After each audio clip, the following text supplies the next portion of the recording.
Hello and welcome to all my champions. सारे champions को very very good morning. Good morning सारे champions को। आज हम फाइनली अपना कंजंक्शन खत्म करने वाले। कंजंक्शन हम लोगों का 5 क्लास में खत्म हो जाता है, लेकिन 6 क्लास लग गया क्योंकि आप लोग शुरू में थोड़ा सा नोट्स बनाने में आपको मैं टाइम दे रही हूँ, बट धीरे धीरे धीरे धीरे स्पीड बढ़ाना है। कल से नया टॉपिक शुरू होगा। कल से नया टॉपिक शुरू होगा। गुड मॉर्निंग मयंक, वेद सिंह, सचिन, मौमिता, रिया, अनुज, आकाश, धर्मराज, रूपक, सारे चैंपियंस को वेरी वेरी गुड मॉर्निंग। आज हम लोग फाइनली अपना कंजंक्शन खत्म करेंगे, ठीक है। और थोड़ा सा बचा हुआ है कंजंक्शन, पहले तो मेरी बात सुन लेंगे। गुड मॉर्निंग सारे चैंपियंस को very very good morning. That वाला हो गया था ना। हाँ, कंजंक्शन आज खत्म करूंगी और आपको पीडीएफ्स दूंगी। पीडीएफ्स में क्या रहेगा? प्रैक्टिस रहेगा, ठीक है। अब देखना है, एक बार मैंने विकास को बोला है देख लो कितना पीडीएफ है।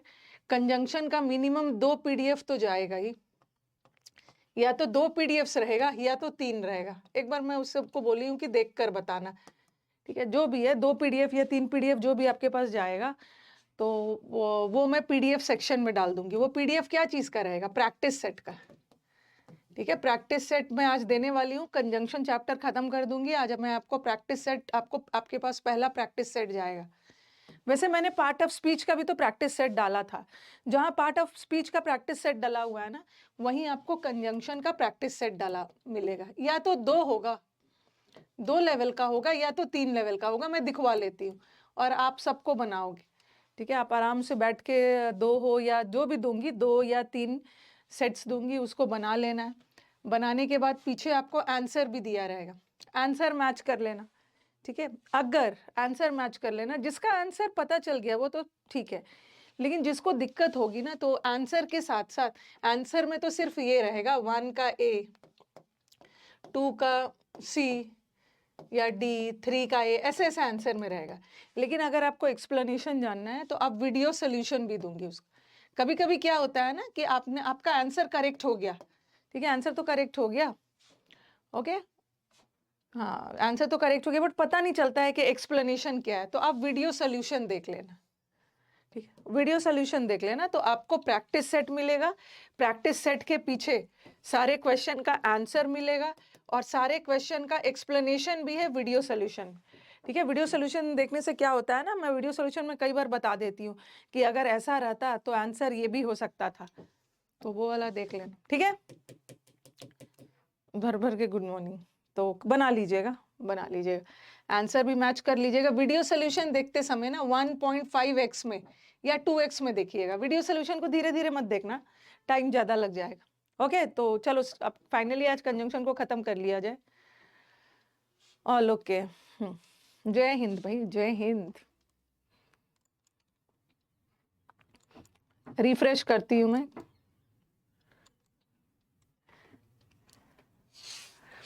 ठीक है, और जिसको भी पीडीएफ्स कहाँ मिलता है, क्या कोई दिक्कत है, पीडीएफ्स तो मैंने पार्ट ऑफ स्पीच का पीडीएफ जहाँ दिया है वहीं पे मिलेगा। और जिसको भी पीडीएफ ढूंढने में दिक्कत है ना, काइंडली इस नंबर पे मैसेज डालेंगे, क्योंकि अभी तो आपको बहुत सारा पीडीएफ्स मिलने वाला है। आपको पता होना चाहिए कि सारे पीडीएफ्स कहाँ पे जाते हैं। डबल लाइन कॉल मत करना, मैसेज डालना, डबल लाइन वो गाइड कर देंगे। वैसे मिल जाएगा आपको वहाँ, वहीं पे पीडीएफ सेक्शन में सारा पीडीएफ्स मिलता है। डबल लाइन 583-58324, कॉल नहीं, मैसेज करके पूछ सकते हो। हाँ ओके, एक टॉपिक हमारा फाइनली आज खत्म हो जाएगा। चलो आज ये सब मैंने रादर और एल्स ये सब हो गया था। शेल्डम, सच, सो। एक चीज मुझे और बताना था।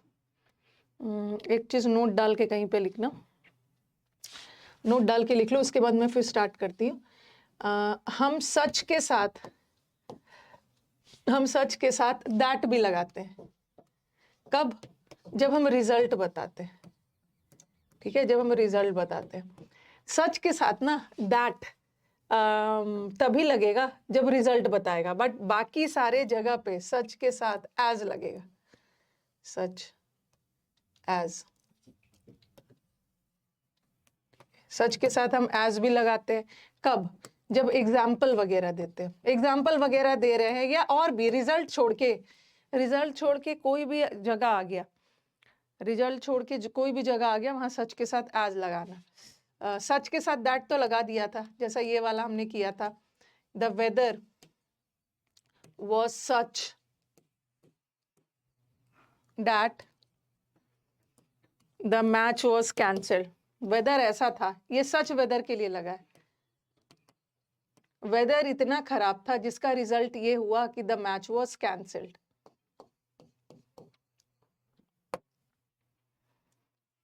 ठीक है, फिर he is such an intelligent boy, ये तो वैसे आपने लिख ही लिया। he is such an intelligent boy that everybody likes him। वो इतना इंटेलिजेंट बच्चा है जिसका रिजल्ट ये है कि सारे लोग उसको पसंद करते हैं। तो यहाँ पे देखो, वेदर ऐसा था जिसका नतीजा ये हुआ कि मैच कैंसिल कर दिया गया। तो ठीक है, सच दैट यहाँ भी रिजल्ट बता रहा है।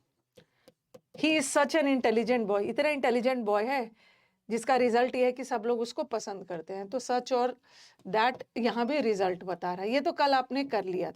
कभी कभी हम सच दैट को एग्जाम्पल के लिए भी यूज करते हैं, जब भी उदाहरण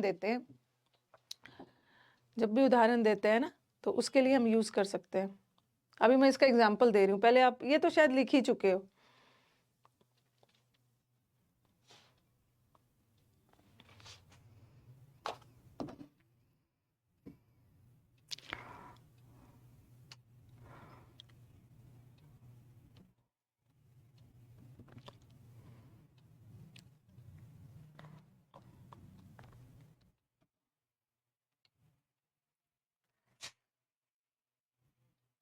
ये वाला हो गया। अब सच दैट उदाहरण, ये देखो उदाहरण के लिए कैसे यूज होता है। ये वाला सेंटेंस लिख लो। कभी कभी सच एज हम एग्जाम्पल देने के लिए भी यूज करते हैं। पहला वाला एग्जाम्पल लिखना, he has worked in several countries, उसने विभिन्न कंट्रीज में काम किया है। सच एज का मतलब होता है जैसे कि, ठीक है, जैसे कि एग्जाम्पल दे रहे हैं, ऑस्ट्रेलिया में किया है, न्यूजीलैंड में किया है, कनाडा में किया है, एंड सो ऑन। तो यहाँ पे हम सच एज से क्या कर रहे हैं, एग्जाम्पल दे रहे हैं ना। जैसे लाइक, जैसे कि ही लाइक, जैसे ही वांट्स फ्रूट्स, उसको फ्रूट्स चाहिए। लाइक जैसे कि ऑरेंजेस, कैसे वाले, लाइक ऑरेंजेस, बनानास, ठीक है, मैंगोज एसेट्रा, उसको फ्रूट्स चाहिए, लाइक ऑरेंजेस, बनानास, मैंगोज, वैसा वाला। तो उसी तरह सच एज भी एग्जाम्पल देने के लिए हम यूज कर सकते हैं। सच लाइक नहीं होता है, याद रखना। सच के साथ लाइक कभी यूज नहीं हो, या उदाहरण देने के लिए, क्योंकि अकेला लाइक हम उदाहरण देने के लिए यूज कर सकते हैं, लेकिन सच के साथ एज भी यूज किया जा सकता। सच के साथ एज।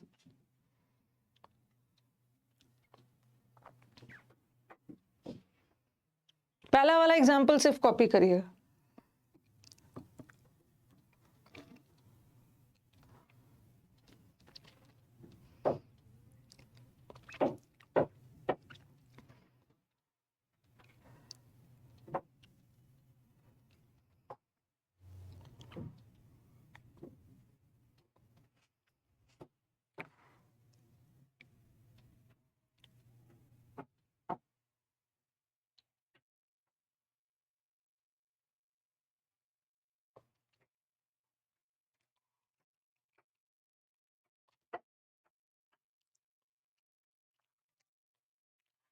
ठीक है, लिख लिया है ना सबने, डन हो गया।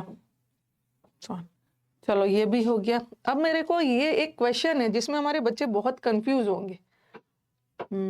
ये वाला तो करवा लिया है, he is such a brilliant woman, he is so brilliant. कुछ कुछ क्वेश्चंस है इसमें जहां हमारे स्टूडेंट्स कंफ्यूज हो सकते हैं। ये वाला नहीं।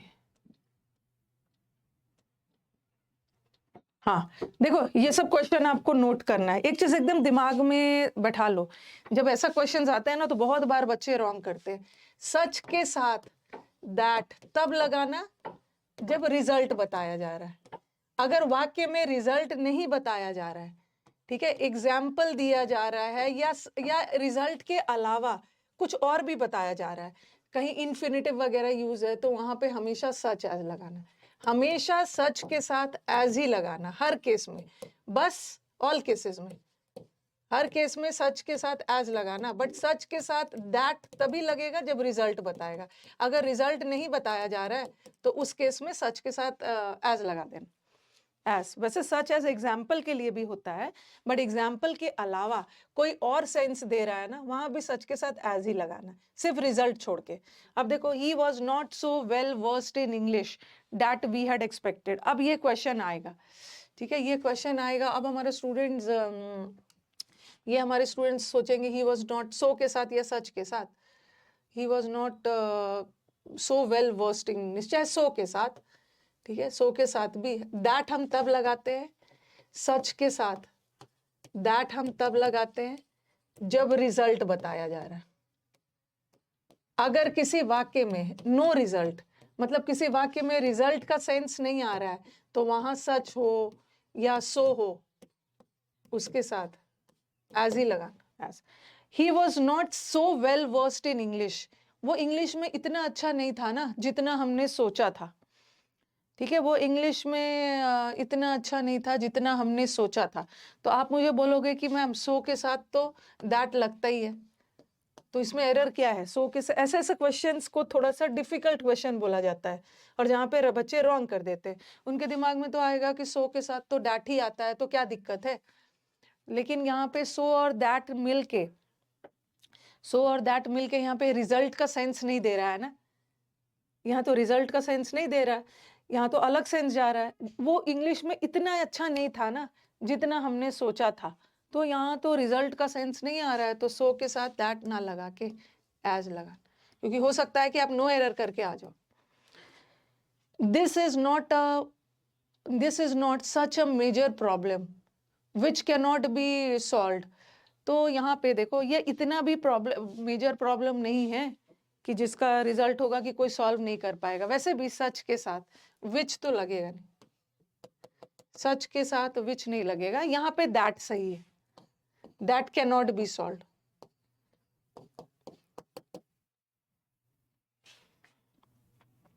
यहाँ पे दैट सही है,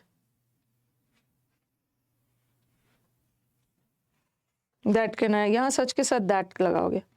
तो बोलते हैं ना, इतना कॉम्प्लिकेटेड प्रॉब्लम था जिसका रिजल्ट इतना भी इजी था, ये इतना इजी था कि जिसका रिजल्ट हुआ। Not such a major problem मतलब इजी प्रॉब्लम था जिसका रिजल्ट ये हुआ कि सब लोग थोड़ी सी मेहनत में ही प्रॉब्लम को सॉल्व कर लिए। यहाँ सही।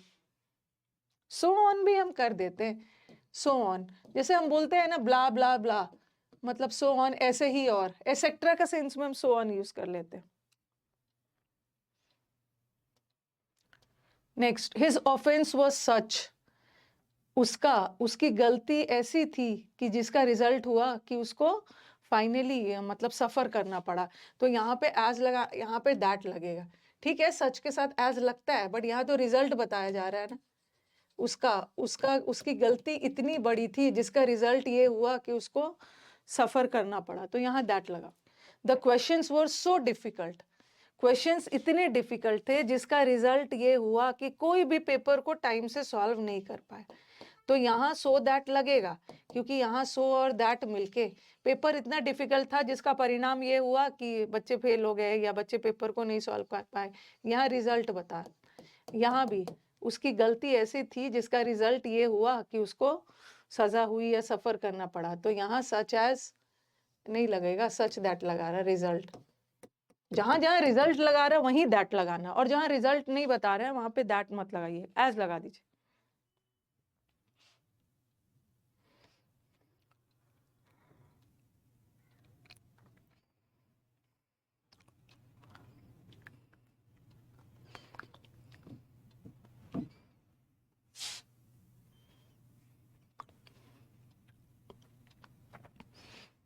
ये सब क्वेश्चंस में थोड़ा सा ध्यान रखना है, ऐसा नहीं है कि जहां भी सच आ गया सो आ गया दैट ही लगा देना है।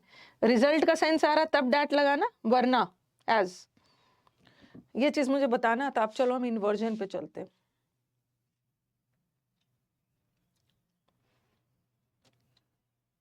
अब और भी देख लेते हैं। The student was so happy, student इतना खुश था जिसका परिणाम ये हुआ कि वो अपने डॉक्यूमेंट्स ले जाना ही भूल गया। तो यहाँ सो और दैट रिजल्ट बता रहा है। ही वॉज टू टायर्ड। हाँ बताओ मुझे कि कहाँ पे एरर है?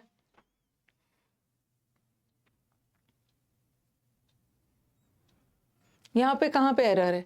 ये वाला टू के साथ ना दैट नहीं आता है, टू के साथ दैट नहीं आता है, दैट सो के साथ। वो इतना थका हुआ था जिसका रिजल्ट ये हुआ कि वो बिना वो सड़क भी नहीं क्रॉस कर पा रहा था। सो टायर्ड होगा। ये डैट के साथ टू नहीं आता, ये वाला टू के साथ ना ये वाला 2+V1 वाला आता है, ये वाला। जैसे अब कल हमने किया था, he was too tired to cross the road.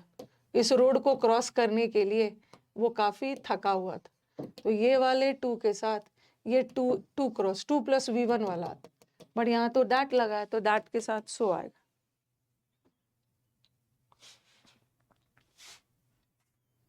Next, he rain as fast. बताओ कि अब एरर कहाँ पे? वो इतना तेज दौड़ा कि वो जस्ट जिसका रिजल्ट ये हुआ कि 2 मिनट में पहुंच गया। तो दैट है ना, एज नहीं लगेगा, सो फास्ट, सो।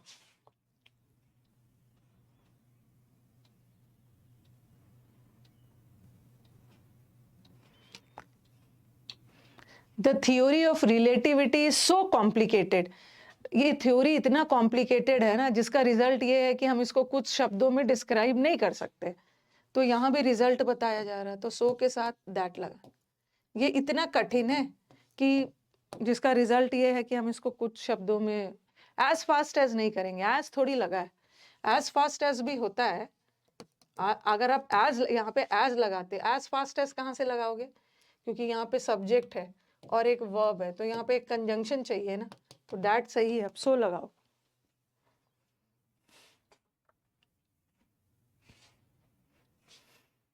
रुक जाओ, हाँ एक बार जो जो स्टूडेंट्स पहले, अब मैंने समझा दिया, अब आपने अगर नहीं लिखा है ना तो आप इसको लिख सकते हैं। एक एक बार मैं सेंटेंस को दिखा दे रही हूँ।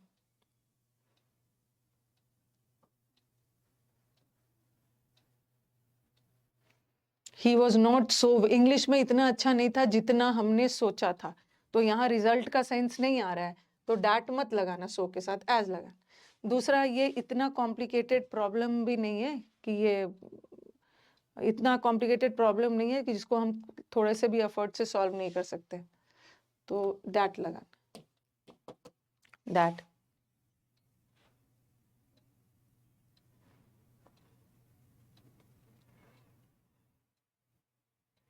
तीन वाला एक बार और बता दीजिए, पहले आप सेकंड वाला लिख लीजिए।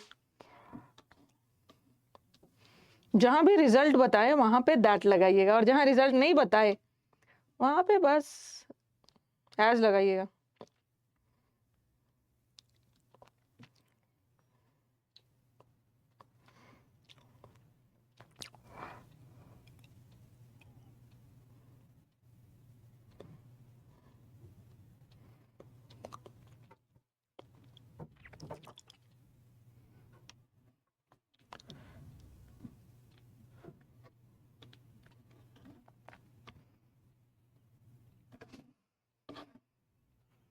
लिख लिया है?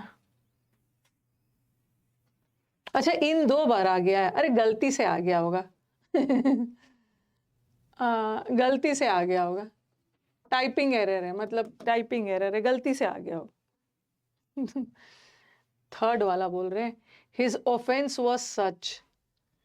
इसका इसका मतलब इसकी गलती ऐसी थी ना कि इसको तो परिणाम झेलना ही था। इसका रिजल्ट, इसकी गलती ऐसी थी कि इसको तो परिणाम झेलना ही था, जिसका रिजल्ट ये हुआ कि he was bound to suffer. तो रिजल्ट ही तो बता रहा है तो डैट लगाओ। क्वेश्चंस इतना डिफिकल्ट थे जिसका रिजल्ट ये हुआ कि इसको झेलना पड़ा। वैसे सो के साथ भी एज होता है, सो के साथ हम एज लगाते हैं अलग अलग जब कंपैरिजन करते हैं, कंपैरिजन करते हैं, बट यहाँ सो के साथ रिजल्ट बताया जा रहा है तो डैट लगाएंगे, डैट।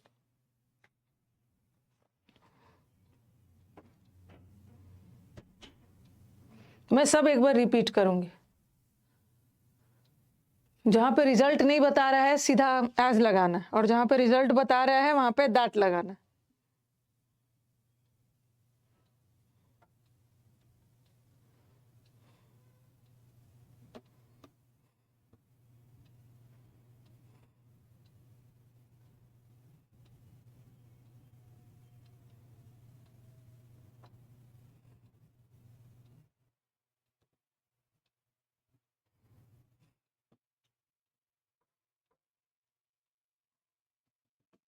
लिख लिया है।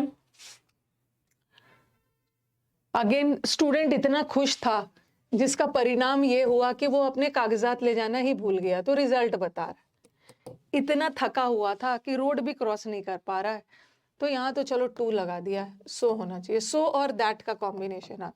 यहाँ तो कुछ दूसरा ही वाला एरर। थोड़ा सा स्पीड में लिखना है। कल मैं सब्जेक्ट वर्ब टॉपिक स्टार्ट करूंगी, क्योंकि सब्जेक्ट वर्ब से एग्जाम्स में भर भर के एरर्स आ रहे हैं। सब्जेक्ट वर्ब के बाद मैं इस बार वर्ब्स शुरू करूंगी।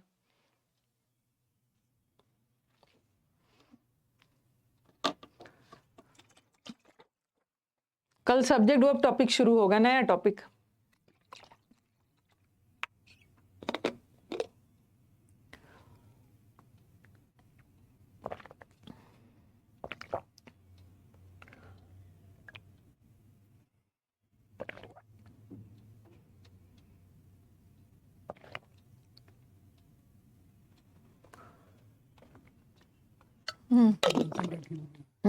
कंजंक्शन का एक पहले से बड़ी है, एक मैंने ऐड डालूंगा 2।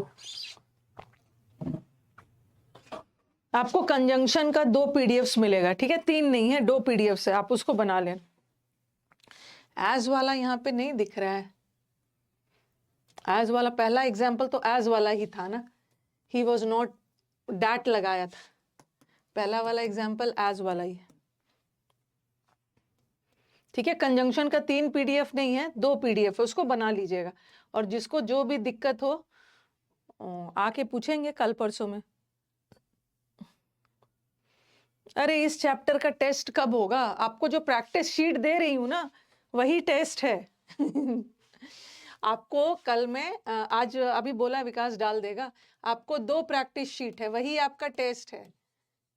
चीटिंग मत करना, उसको टेस्ट मान लेना। आपको एक प्रैक्टिस सेट 1 नंबर मिलेगा और दूसरा मिलेगा प्रैक्टिस सेट 2, तो आप इसको टेस्ट मानना, यही आपका टेस्ट है। समुद्र मंथन में तो अलग से मैं टेस्ट ले रही हूँ। तो प्रैक्टिस सेट 2 प्रैक्टिस सेट मिलेगा, तो आप इसको टेस्ट मान लेना और सॉल्व करना, देखना कितना मार्क्स आ रहा है। उसके बाद जो भी क्वेश्चन रॉन्ग हुआ होगा आंसर देख लेना।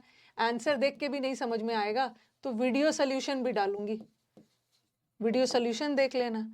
ओके, फिर प्रैक्टिस सेट 2 कर लेना, अपने से बना के पहले अपना मार्क्स कैलकुलेट करना, पता तो चलेगा कि कितना आया। उसके बाद आंसर देखना, आंसर से भी नहीं समझ में आएगा, वीडियो सोल्यूशन देख लेना। विकास, तो सबका दोनों का वीडियो सोल्यूशन अलग अलग डालोगे ना? हाँ, अलग तो इसको कैसे डाल रहे हो? प्रैक्टिस 1 प्रैक्टिस 2 ऐसे डालना, और वीडियो सोल्यूशन में भी 1 2। वीडियो सोल्यूशन में यहाँ पर 1 2 ही रहेगा। हाँ, ताकि ये देख मतलब दिक्कत ना। वीडियो सोल्यूशन जो है ना, उसी के अंदर पीडीएफ रहता है, अलग से पीडीएफ नहीं डाला होता है। अच्छा, उसी उसमें पीडीएफ अटैच होता है, तो मैं उसमें वीडियो डालूंगा और साथ पीडीएफ डाल दूंगा उसमें। ओके।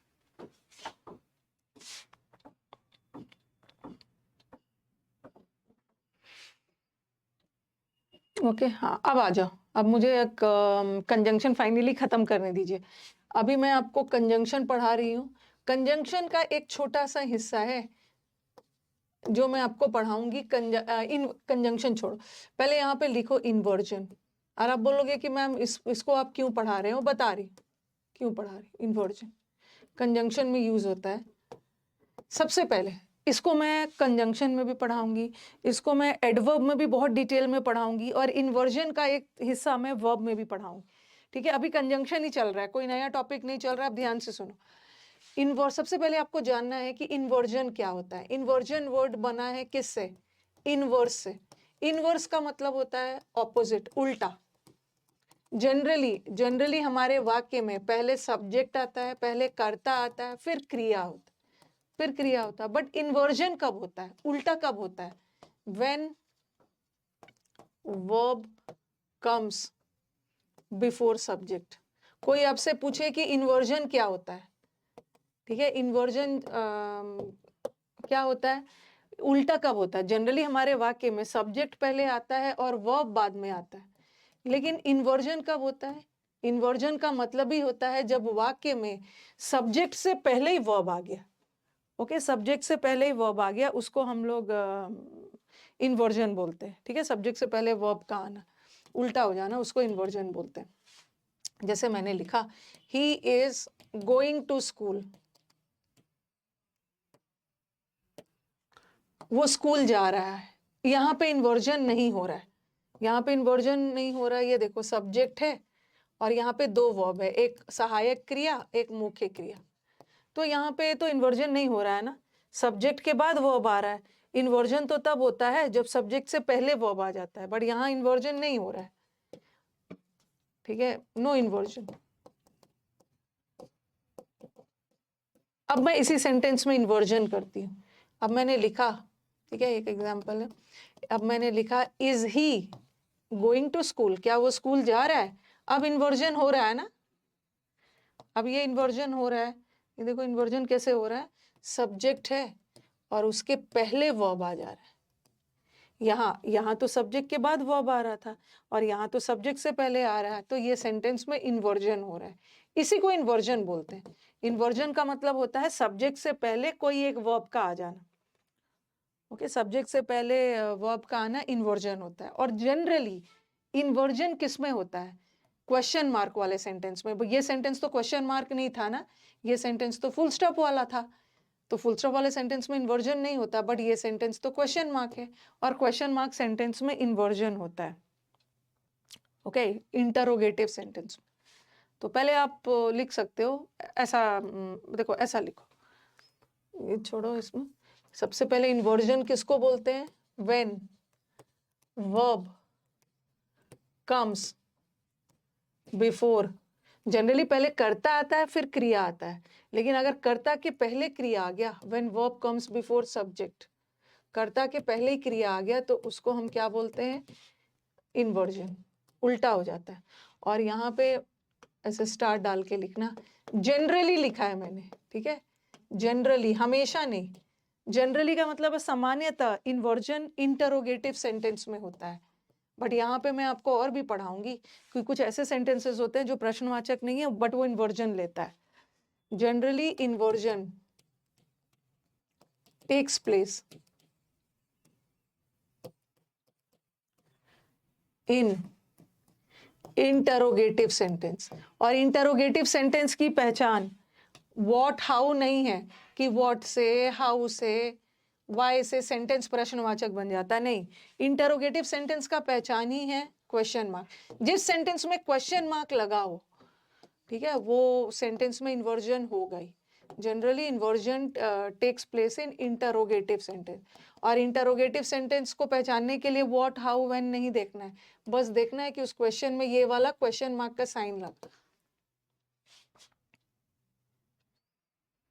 जनरली प्रश्नवाचक सेंटेंस में इन्वर्जन होता है, मतलब सब्जेक्ट से पहले वर्ब आता है। ये प्रश्नवाचक सेंटेंस नहीं था इसलिए यहाँ इन्वर्जन नहीं हुआ, बट ये प्रश्नवाचक है ना, सब्जेक्ट से पहले वर्ब आ गया। आप इतना नोट करो, फिर और भी कुछ करेंगे।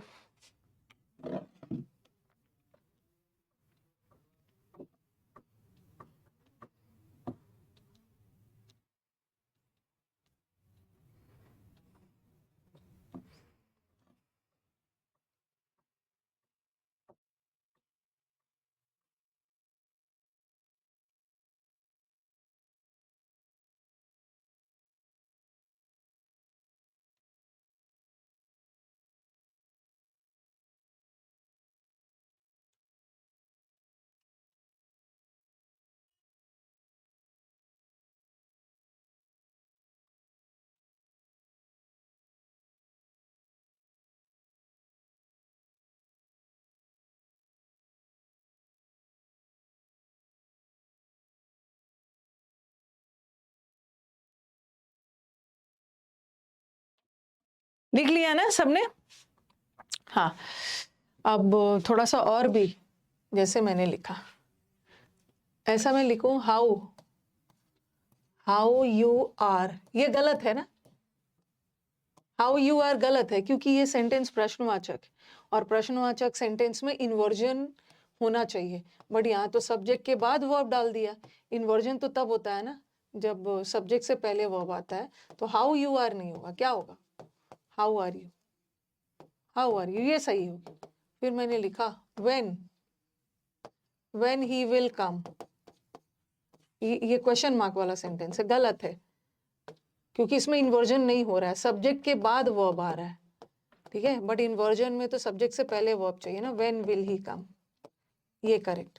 तो जनरली प्रश्नवाचक सेंटेंस में इन्वर्जन होता है, ओके, प्रश्नवाचक सेंटेंस में इन्वर्जन चाहिए मतलब सब्जेक्ट से पहले वर्ब चाहिए, सब्जेक्ट के बाद नहीं चाहिए, सब्जेक्ट के बाद वर्ब नहीं चाहिए, सब्जेक्ट से पहले चाहिए।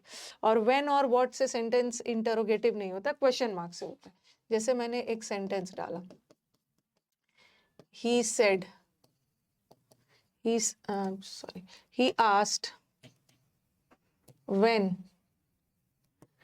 I would come, और he asked, इसको तो मैं नरेशन में भी आपको फिर से पढ़ाऊंगी, when would I come।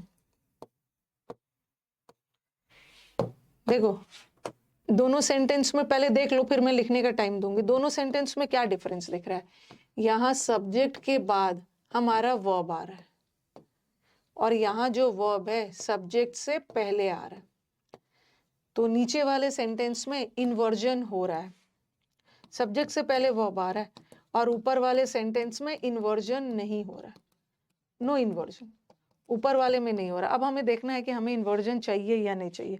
आप बोलोगे कि मैम यहाँ तो व्हेन लगा है, और व्हेन वाला सेंटेंस तो इंटरोगेटिव होता है ना, उसमें इन्वर्जन चाहिए, बट ये सेंटेंस देखना है, ये सेंटेंस में क्वेश्चन मार्क था, ये सेंटेंस इंटरोगेटिव है, क्योंकि इंटरोगेटिव मतलब प्रश्नवाचक सेंटेंस तभी होता है ना जब उसमें ये साइन रहता है, ये साइन रहता है, तो ये सब तो इंटरोगेटिव था, इसमें तो इन्वर्जन चाहिए, बट ये सेंटेंस इंटरोगेटिव नहीं है, ये फुल स्टॉप से खत्म हो रहा है, और फुल स्टॉप वाला सेंटेंस प्रश्नवाचक नहीं होता है, तो इसमें इन्वर्जन नहीं चाहिए, नीचे वाले में हो रहा है, ये गलत है, ये सही। तो मेरे को बस ये आपको बताना था ना कि व्हेन जरूरी नहीं है कि व्हाट से व्हेन से सेंटेंस इंटरोगेटिव होता है, सिर्फ व्हाट व्हेन देख के इंटरोगेटिव नहीं पता लगाओगे। यहाँ तो व्हेन लगा ही है, यहाँ व्हेन लगा था तो इसको इंटरोगेटिव माना, मैंने व्हेन देख के नहीं माना, मैंने क्वेश्चन मार्क देख के इसको इंटरोगेटिव माना। यहाँ भी तो व्हेन लगा है बट इसमें क्वेश्चन मार्क नहीं है, ये प्रश्नवाचक सेंटेंस नहीं है, ये तो फुल स्टॉप वाला सेंटेंस है, इसलिए यहाँ पे इन्वर्जन नहीं चाहिए, ठीक है। तो ये सब चीज भी ध्यान रखना, इन्वर्जन तब करना, सिंपली हाउ व्हाट व्हेन मत देखना, क्वेश्चन मार्क है इन्वर्जन करना। अगर फुल स्टॉप लगा हुआ है वाक्य में, चाहे उसमें व्हेन हाउ कुछ लगा हो, लेकिन क्वेश्चन मार्क नहीं लगा है, फुल स्टॉप लगा है, तो उसमें इन्वर्जन नहीं। तो व्हेन आई वुड कम, ठीक है। अब जैसे हाउ मैंने लिखा how are you, how are you, तो ये तो प्रश्नवाचक सेंटेंस है, ये प्रश्नवाचक सेंटेंस में सब्जेक्ट से पहले वर्ब आए। अब मैंने लिखा how fool is he, oh my God कितना बेवकूफ है, और फिर मैंने लिखा हाउ फूल ही इज। अब दोनों सेंटेंस में डिफरेंस देख, दोनों सेंटेंस में हाउ तो लगा है बट हम हाउ व्हाट व्हेन नहीं देखेंगे, ठीक है। हम यहाँ पे क्वेश्चन मार्क था, बट यहाँ पे हाउ वाला सेंटेंस में एक्सक्लेमेटरी है। मैंने आपको एक्सक्लेमेटरी सेंटेंस पढ़ाया है ना, एक्सक्लेमेटरी सेंटेंस मतलब विस्मयादि बोधक सेंटेंस, जहाँ पे आप सडन फीलिंग ऑफ सरप्राइज वगैरह बता रहे हैं। तो यहाँ हाउ वाला सेंटेंस इंटरोगेटिव था, क्वेश्चन मार्क था, तो इन्वर्जन होगा, बट यहाँ हाउ वाला सेंटेंस इंटरोगेटिव नहीं है, इसमें क्वेश्चन मार्क का साइंस नहीं है, ये एक्सक्लेमेटरी है, विस्मयादि बोधक है, तो इसमें इन्वर्जन नहीं होगा, ठीक है। सब्जेक्ट से पहले वर्ब आ रहा है, इसमें इन्वर्जन हो रहा है बट नहीं चाहिए, ये नॉर्मल सेंटेंस है, सब्जेक्ट के बाद वर्ब चाहिए, ओके। सेकेंड वाला सेंटेंस इसलिए गलत है ना क्योंकि सेकेंड वाले सेंटेंस में इन्वर्जन हो रहा है, बट हमें इन्वर्जन नहीं चाहिए क्योंकि इसमें क्वेश्चन मार्क थोड़ी लगा, ये तो फुल स्टॉप। चलो क्लियर है, हाउ फूल इज ही नहीं, हाउ फूल ही इज। अरे नीचे वाले सेंटेंस में इन्वर्जन हो रहा है ना, बट हमें नीचे वाला सेंटेंस में इन्वर्जन नहीं चाहिए क्योंकि ये क्वेश्चन मार्क थोड़ी है। ठीक है, क्वेश्चन मार्क नहीं है, इसमें इन्वर्जन नहीं चाहिए, तो ये सही है। अगर यही सेंटेंस अगर ऐसे रहता, व्हेन आई वुड कम, मैं कब आऊं, अब इसमें क्वेश्चन मार्क लगा है, यहाँ तो फुल स्टॉप लगा था, तो इन्वर्जन नहीं चाहिए हमें। क्वेश्चन मार्क में इन्वर्जन होता है ना, लेकिन यहाँ तो क्वेश्चन मार्क लगा है, इन्वर्जन चाहिए, तो व्हेन आई वुड नहीं होगा, वुड वर्ब पहले आएगा, व्हेन वुड आएगा। ओके, इतनी छोटी छोटी चीजों में पता नहीं क्या इतना दिमाग लगा के अपने आप को कंफ्यूज कर रहे हो। बार बार मैं बोल रही हूँ कि इन्वर्जन होने के लिए इसका साइन चाहिए, क्वेश्चन मार्क का। क्वेश्चन मार्क वाला साइन आएगा ना, तभी इन्वर्जन होगा।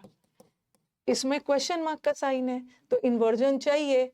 हाउ आर यू, इन्वर्जन चाहिए मतलब सब्जेक्ट से वर्ब, पहले वर्ब चाहिए। ठीक है, बट यहाँ पे हाउ तो लगा है, बट क्वेश्चन मार्क का साइन नहीं है। क्वेश्चन मार्क वाले में इन्वर्जन चाहिए ना, बट यहाँ तो क्वेश्चन मार्क का साइन नहीं है, इन्वर्जन नहीं चाहिए। इन्वर्जन नहीं चाहिए मतलब सब्जेक्ट से पहले वर्ब नहीं चाहिए, सब्जेक्ट के बाद वर्ब चाहिए। इसीलिए इस बैच में ना आप लोग लेट करवाए हो, एक ही चीज को बार बार पूछ रहे हैं। इन्वर्जन इंटरोगेटिव, सिंपल सा है, इन्वर्जन इंटरोगेटिव सेंटेंस में होता है। इंटरोगेटिव सेंटेंस की पहचान क्वेश्चन मार्क है, तो क्वेश्चन मार्क था तो इन्वर्जन हुआ। यहाँ क्वेश्चन मार्क नहीं है तो इन्वर्जन नहीं होगा, नॉर्मल होगा। इस वाक्य में भी क्वेश्चन मार्क नहीं है तो इन्वर्जन नहीं चाहिए, ये वाला हो। चलो, जनरली इन्वर्जन इंटरोगेटिव सेंटेंस में होता है। ठीक है, अब यहीं तक बात खत्म नहीं होगी। ठीक है, जनरली इन्वर्जन इंटरोगेटिव सेंटेंस में होता है, बट ये तो आपने लिखा है जनरली, जनरली मतलब सामान्यता इन्वर्जन इंटरोगेटिव सेंटेंसेस में होता है। लेकिन अब नोट डालना, note, there are certain sentences, इसको मैं एडवर्ब में और भी डिटेल में पढ़ाऊंगी। देयर आर सर्टेन सेंटेंसेस, कुछ ऐसे वाक्य होते हैं विच आर नॉट इंटरोगेटिव। कुछ ऐसे वाक्य होते हैं, जनरली इंटरोगेटिव सेंटेंस में इन्वर्जन तो होता ही होता है, बट कुछ ऐसे वाक्य है जो इंटरोगेटिव नहीं है। ठीक है, which are not interrogative, still दे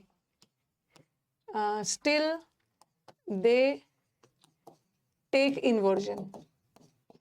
कुछ ऐसे वाक्य है जो इंटरोगेटिव नहीं है, बट फिर भी वो अपने साथ इन्वर्जन लेते हैं, वही मैं अभी पढ़ा रही हूं।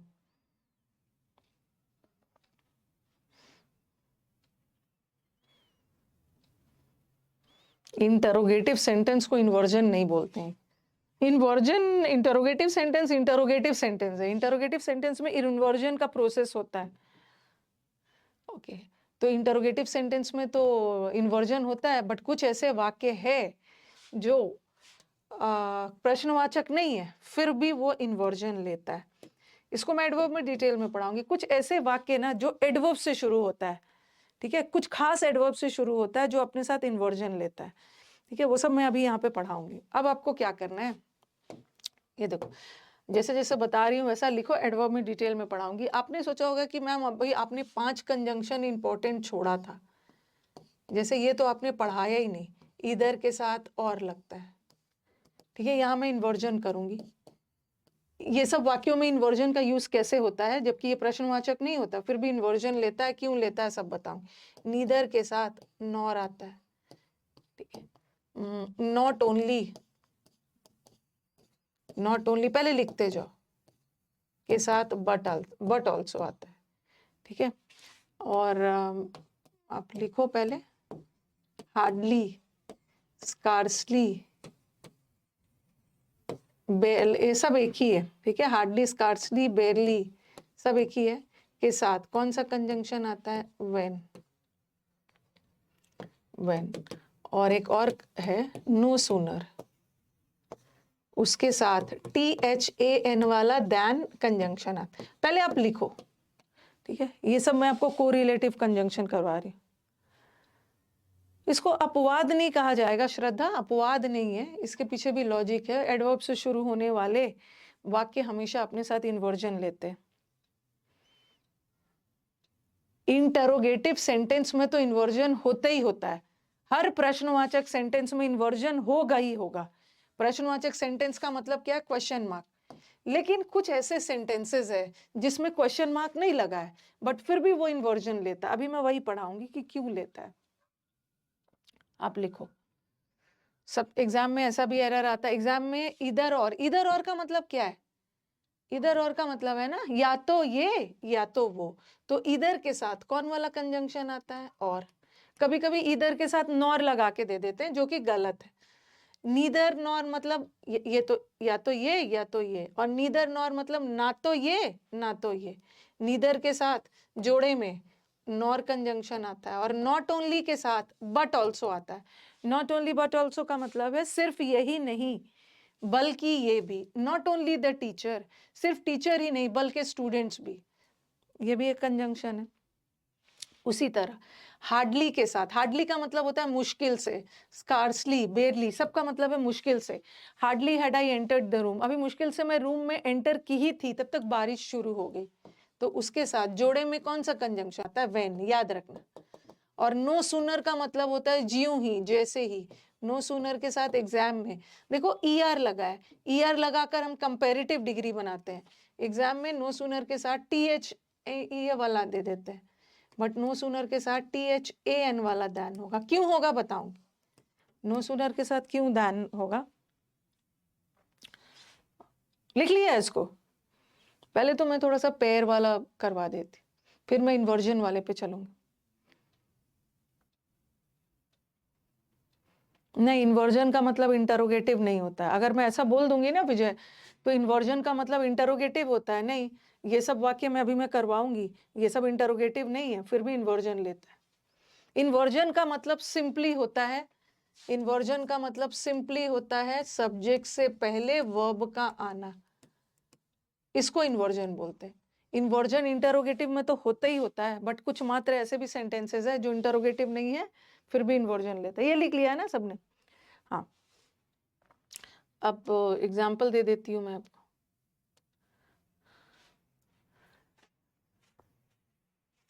इधर वाला कुछ रुको, एक मिनट, सॉरी, पहले ये सब एग्जाम्पल लिखिए। नीदर एग्जाम्पल लिखिए जोड़े वाला। नीदर द ड्राउट, ड्राउट का मतलब है सूखा, ना ही सूखा ने, ना ही अकाल। अकाल फेमाइन का मतलब क्या होता है? फेमाइन इज अकाल, शॉर्टेज ऑफ फूड ग्रेन्स। ठीक है, पहले अकाल पड़ता है ना, पहले सूखा पड़ता है, बारिश नहीं होती है, सूखा पड़ता है, उसके बाद अनाजों की कमी हो जाती है। तो ये बोल रहे हैं ना ही सूखा ने, ओके, और ना ही अकाल ने उनके स्पिरिट्स को डैम्पेन किया।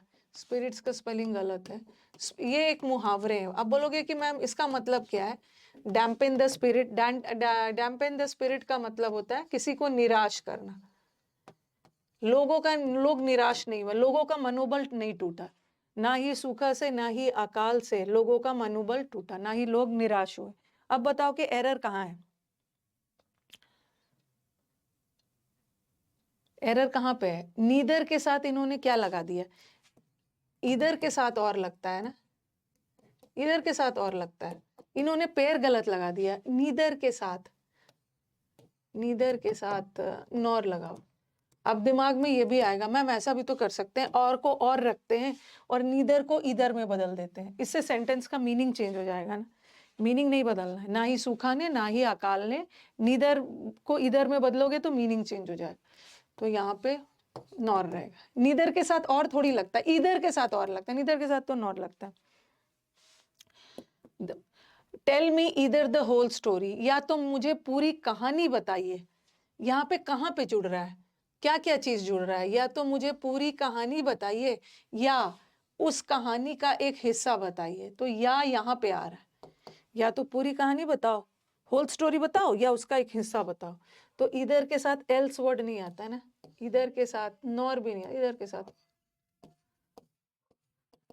सिर्फ राम ही नहीं, ना ही मतलब सिर्फ राम नहीं बल्कि उसके दोस्त भी वहां पे प्रेजेंट थे, तो नॉट ओनली के साथ जोड़े में हाउएवर ऑल्सो नहीं आता है, बट ऑल्सो आता है, नॉट ओनली के साथ बट ऑल्सो।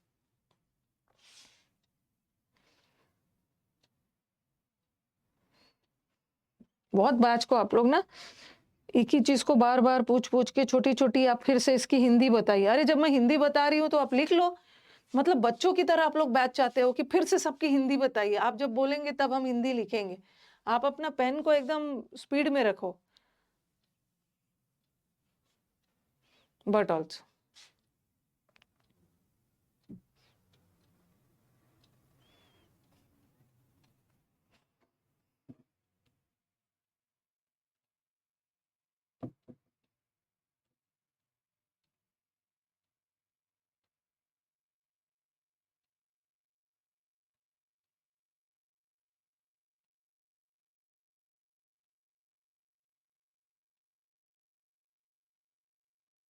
लिख लिया, चलो ये हो गया।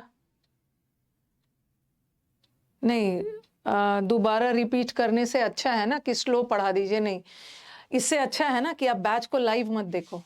जिन बच्चों को दिक्कत होती है ना वो बैच को रिकॉर्डेड देखेंगे। ये कोई बच्चा वाला क्लास थोड़ी चल रहा है कि टीचर एकदम धीरे धीरे धीरे धीरे पढ़ा रहे हैं कि स्टूडेंट्स लिखेंगे। बेटर है कि जिसको दिक्कत हो रही है वो लाइव क्लास नहीं देखेंगे, वो अपने स्पीड में रिकॉर्डेड देखेंगे। Recorded recorded. नेक्स्ट आ जाओ।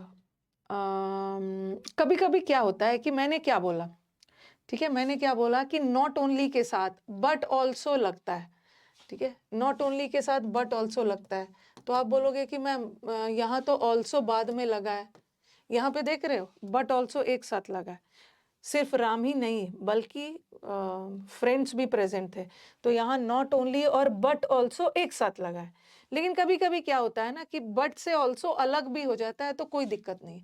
Not only Ram but his friends were also present, तो यहाँ बट अलग आ गया, ऑल्सो अलग आ गया, फिर भी सेंटेंस सही है।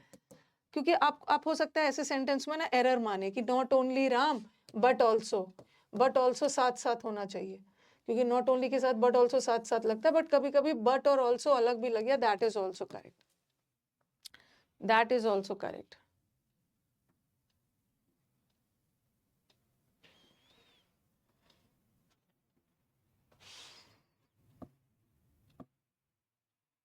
हाउएवर अलग कंजंक्शन है, ठीक है, हाउएवर का मतलब है हालांकि, और हाउएवर ऑल्सो अलग कंजंक्शन। मतलब हाउएवर वाला मैंने कॉन्ट्रास्ट में कंजंक्शन बताया था। हाउएवर, हालांकि उसने कड़ी मेहनत की फिर भी फेल हो गया, वहां पे मैंने सिर्फ हाउएवर बताया था। और यहाँ हाउएवर ऑल्सो है, यहाँ भी का सेंस जा रहा है, सिर्फ राम ही नहीं, यहाँ हाउएवर ऑल्सो नहीं होता है, बट ऑल्सो होता है। हाउएवर ऑल्सो नहीं, बट ऑल्सो। हार्डली और स्कार्सली के साथ, हार्डली आ गया, स्कार्सली आ गया, ये सब के साथ कौन सा कंजंक्शन लगता है? हार्डली के साथ, स्कार्सली के साथ, मतलब मुश्किल से, बेरली के साथ। एग्जाम में देन लगा के दे देते हैं, जो कि गलत है। हार्डली स्कार्सली के साथ व्हेन लगता है। कई जगह पे आप देखोगे कि हार्डली स्कार्सली के साथ बिफोर भी लगा देते हैं, वो भी करेक्ट है। हार्डली और स्कार्सली के साथ हम बिफोर भी लगा देते हैं, बट अगर आपके ऑप्शन में बिफोर और व्हेन दोनों आ गया तो हम लोग व्हेन को प्रायोरिटी देंगे, मोस्टली व्हेन का ही यूज होता है। लेकिन कभी कभी अगर आपको फिल अप द ब्लैंक्स में व्हेन भी आ गया और बिफोर भी आ गया तो आप व्हेन को प्रायोरिटी दें।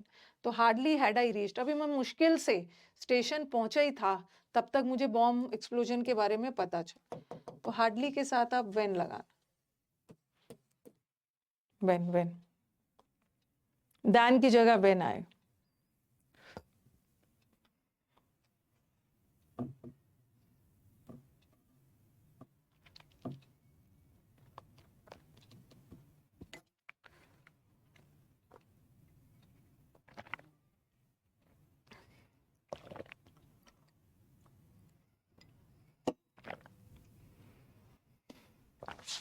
एरर इस पार्ट में, सी पार्ट में। चलो एक नो सूनर के साथ भी लगा देती हूँ, नो सूनर वाला भी एग्जांपल देती हूँ। ये जो, और नो सूनर के साथ ऐसे भी याद रखो ना, नो सूनर, ER लगा है, सून, सूनर, सूनेस्ट, ER लगा है। और ER हम किस लिए लगाते हैं? ER कंपेरेटिव डिग्री, और कंपेरेटिव डिग्री में तुलना दो के लिए, और दैन से भी तो हम दो के लिए तुलना करते हैं, तो दैन लगेगा, दैन। अरे व्हेन क्यों लगता है? ये आपको, ये इसका कोई रूल नहीं है, ये पेयर वाला कंजंक्शन है, ठीक है, ये पेयर है। कुछ चीजों को हम पेयर में यूज करते हैं, इसके पीछे कोई लॉजिक नहीं है कि इधर के साथ और क्यों लगता है, नीदर के साथ। अब आप बोलोगे ना कि मैम सब्जेक्ट ने अपना एग्रीमेंट वर्ब से किया है, सब्जेक्ट ने अपना एग्रीमेंट ऑब्जेक्ट से क्यों नहीं किया है, या वर्ब ने अपना एग्रीमेंट सब्जेक्ट से किया, ऑब्जेक्ट से क्यों नहीं किया? अरे कुछ रूल्स भी होते हैं, ओके, कुछ रूल्स भी होते हैं, और हम टीचर का काम होता है उस रूल्स को लॉजिकली समझाना, ओके। तो ये मत बोलना कि क्यों होता है, ये सब पेयर वाला कंजंक्शन, ठीक है। आप बोलोगे कि मैम ऑल्दो के साथ, ऑल्दो के साथ बट का यूज क्यों नहीं होता? क्योंकि अगर हम हिंदी बोलते हैं ना, यद्यपि उसने कड़ी मेहनत की लेकिन फेल हो गया, लेकिन का सेंस आ रहा है। कुछ कंजंक्शंस है जो जिसका रूल ही है कि ये इसके साथ यूज हो, बट के साथ यूज नहीं होगा, ओके। तो हार्डली के साथ व्हेन आता है। अभी मैं नो सूनर करवा रही, अभी ये सब इन्वर्जन नहीं बताया, अभी इन्वर्जन भी बताऊं। अब मैंने लिखा no sooner, no sooner did he enter the room then the bell rang. अभी वो मुश्किल से रूम में घुसा ही था, तब तक घंटी बज गई। तो बताओ कि एरर कहाँ पे है? ये नो सूनर है, नो सूनर। और नो सूनर कंपेरेटिव डिग्री है, और उसके साथ THEN वाला देन नहीं लगता है, WHEN वाला वेन नहीं लगता है, नो सूनर के साथ THAN वाला देन देन। इसको मैं चाहती तो आपको एडवर्ब में भी पढ़ा सकती थी,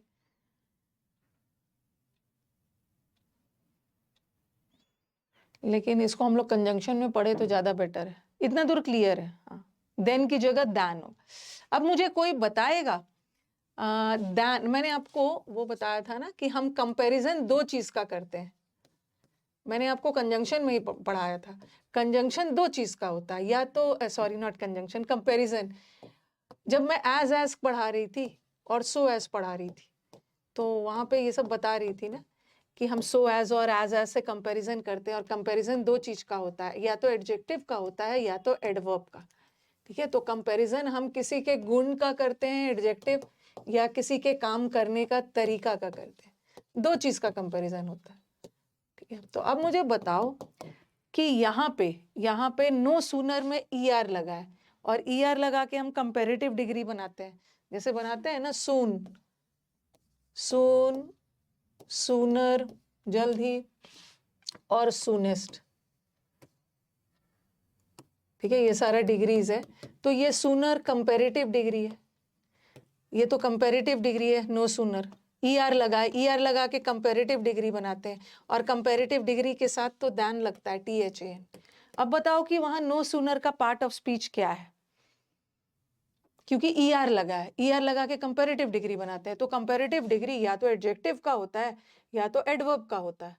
तो बताओ कि यहाँ पे नो सूनर एडजेक्टिव है कि एडवर्ब है?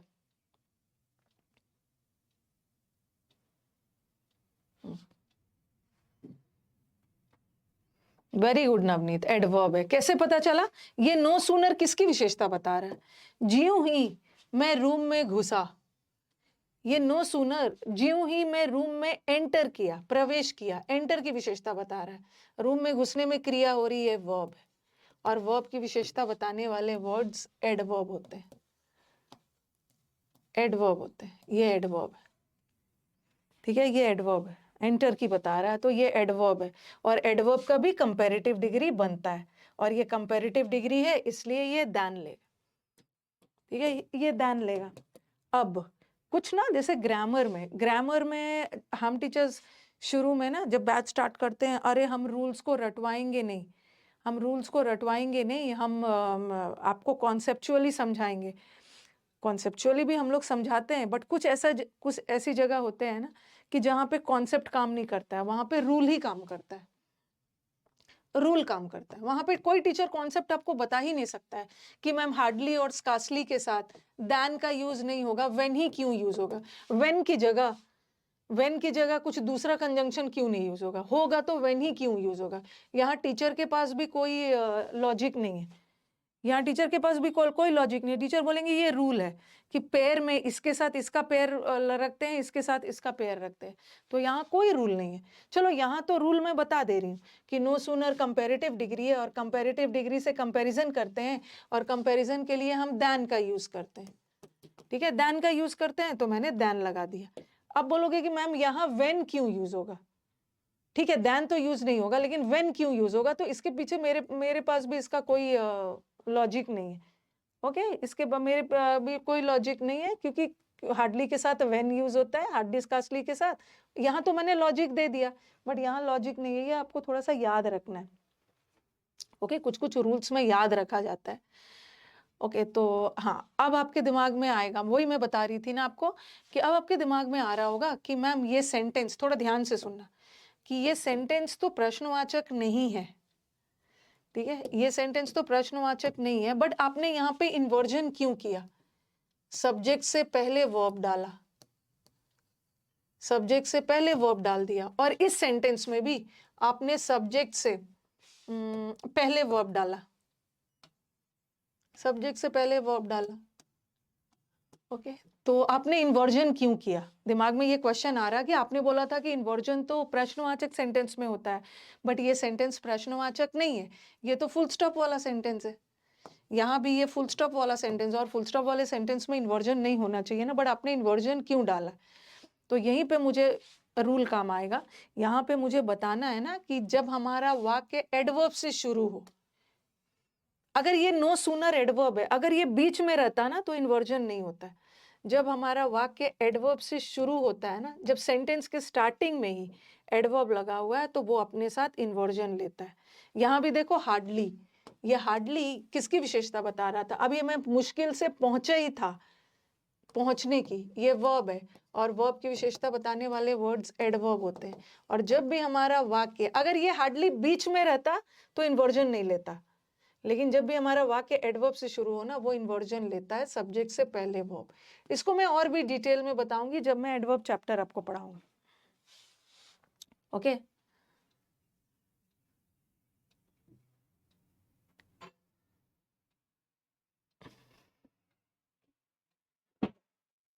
ओके, तो इसको डिटेल में पढ़ेंगे। तो अब मुझे आप पूछेंगे कि मैम ऐसा क्यों है कि वाक्य में जब एडवर्ब से स्टार्ट होता है, आपने तो बोला था कि इन्वर्जन तब होता है जब वाक्य प्रश्नवाचक हो, बट ये तो प्रश्नवाचक नहीं है, बट फिर भी आपने इसमें इन्वर्जन किया, क्यों। क्योंकि ये सेंटेंस एडवर्ब से स्टार्ट है, और इसके पीछे कोई टीचर आपको लॉजिक नहीं दे सकता है, और ऐसा कुछ बना भी नहीं है। बस एक ये रूल है कि जब हमारा वाक्य एडवर्ब से स्टार्ट, अब आप, हमारे प्रकृति का भी तो रूल है कि सन को दिन में आना है और मून को नाइट में आना। अब आप मुझे बोलोगे कि मैम मून क्यों नहीं दिन में आता है, सन क्यों रात में आता है, तो ये हमारे प्रकृति का एक लॉ है जिसको हम लोग मानते हैं। उसी तरह हमारा वाक्य एडवर्ब से शुरू हो, चाहे वो सेंटेंस प्रश्नवाचक नहीं हो, फुल स्टॉप वाला, उसमें इन्वर्जन होगा। अभी तो मैंने सिर्फ 2 ही बताया।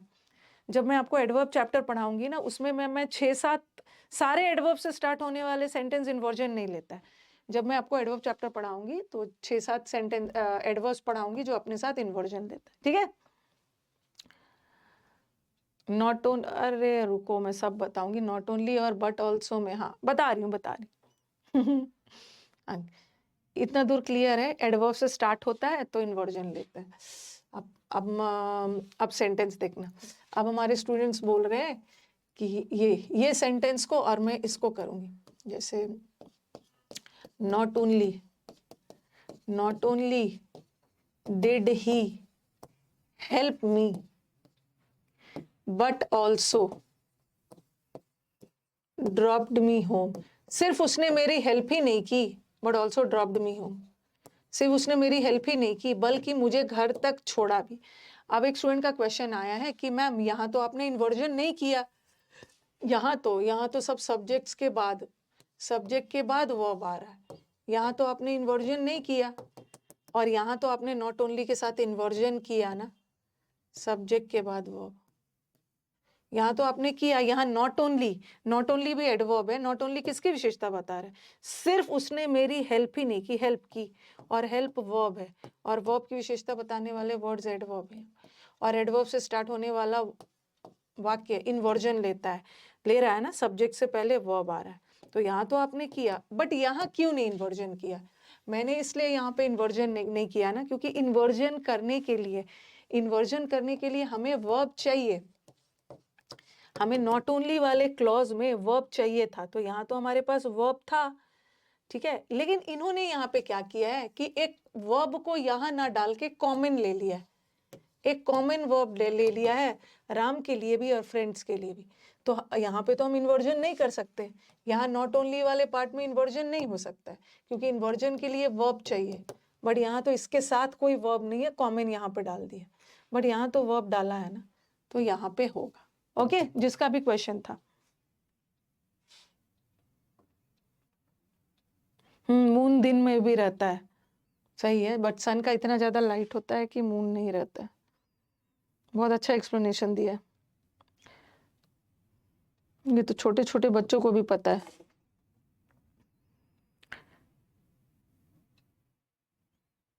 ओके, ये किसी भी टीचर से पूछ के आओ। ओके, 5 जगह और क्लास करते होगे ना, तो जाके किसी भी टीचर से पूछ के आना कि एडवर्ब से स्टार्ट होने वाला सेंटेंस इन्वर्जन क्यों लेता है। मैं देखती हूँ कि वो क्या बोलते हैं, चाहे गूगल करो गूगल करो, ठीक है, गूगल पे जाना और बोलना, पूछना उनसे कि एडवर्ब से स्टार्ट होने वाला सेंटेंस इन्वर्जन क्यों लेता है। देखती हूँ क्या जवाब दे रहे हैं। एडवर्ब से स्टार्ट होने वाला सेंटेंस इन्वर्जन क्यों लेता है। और फिर ये भी बोलूंगा, ये भी पूछोगे, उसके पास ये भी जवाब नहीं होगा कि इंटरोगेटिव सेंटेंस में इन्वर्जन क्यों होता है, प्रश्नवाचक सेंटेंस में इन्वर्जन क्यों होता है, सब्जेक्ट से पहले वर्ब क्या आता है। देखती हूँ गूगल आपको क्या आंसर दे रहा है। वो यही आंसर देगा कि इंटरोगेटिव सेंटेंस में इन्वर्जन होता है। गूगल के पास भी जवाब नहीं है, किसी के पास भी जवाब नहीं है कि प्रश्नवाचक सेंटेंस में इन्वर्जन क्यों होता है, क्योंकि इन्वर्जन होता है। चैट जीपीटी से भी पूछना, हाँ, सबसे मजेदार तो वही। तो डायरेक्ट ना हिंदी इंग्लिश नहीं करना। इंग्लिश में ना, जैसे देखो, ही ईट्स मैंगो, वो मैंगो खाता, वो आम। डायरेक्ट हिंदी इंग्लिश नहीं करना है। इंग्लिश में क्या होता है ना, सब्जेक्ट वर्ब, इंग्लिश में पहले सब्जेक्ट आता है, फिर वर्ब आता है, फिर ऑब्जेक्ट आता है।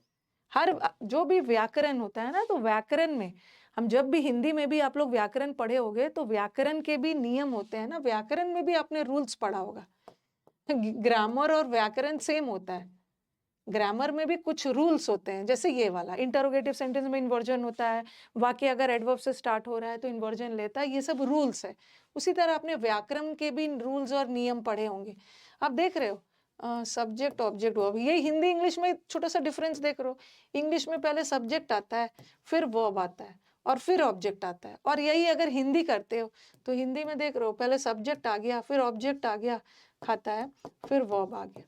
तो हर हिंदी इंग्लिश के रूल्स अलग है। ओके, अलग अलग रूल्स, कुछ तो रूल्स होते हैं।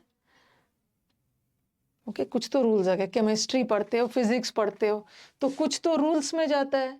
केमिस्ट्री में भी पढ़ते हो ना कि ये एटम ये है तो इसके साथ ये अपना पेयरिंग करेगा, बट ये नहीं करता है। तो हर जगह थोड़ा बहुत रूल्स पे जाना होता है।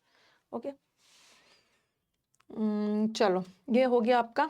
अब मेरे को बताना क्या है, जब भी हमारे वाक्य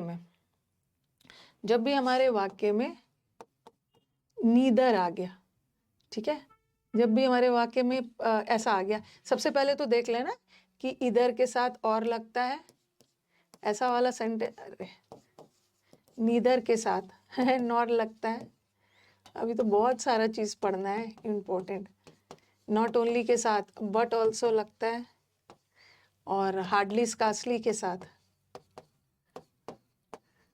हार्डली स्कार्सली बेरली के साथ व्हेन लगता है, नो सूनर के साथ। जब भी आपको वाक्य में, ठीक है, जब भी आपको वाक्य में ऐसा सेंटेंस दिख गया, हाँ, इधर वाला, नीदर वाला, नॉट ओनली वाला, हार्डली स्कार्सली वाला, नो सूनर वाला। तो ऐसे वाले वाक्य में आप दो चीज चेक करो। क्या क्या? एक तो देख लेना कि उसके साथ करेक्ट पेयर लगना चाहिए, जोड़ा सही लगा है कि इधर के साथ नॉर नहीं लगा, इधर के साथ नॉर। और दूसरा इन्वर्जन वाला चेक,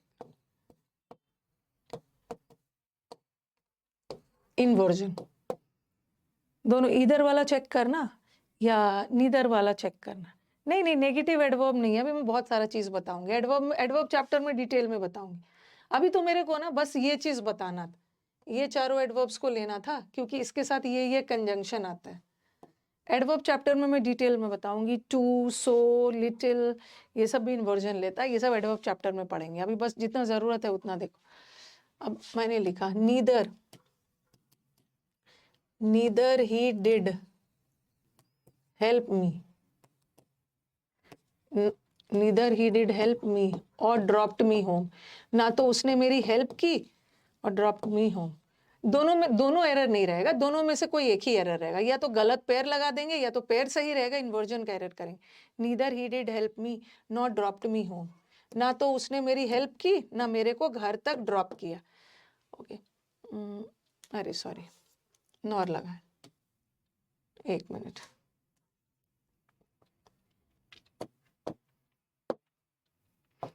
अब ऐसा सेंटेंस आ गया, ऐसा वाला सेंटेंस आ गया, तो आप पहले क्या चेक कर लो, अपना करेक्ट पेयर देखो।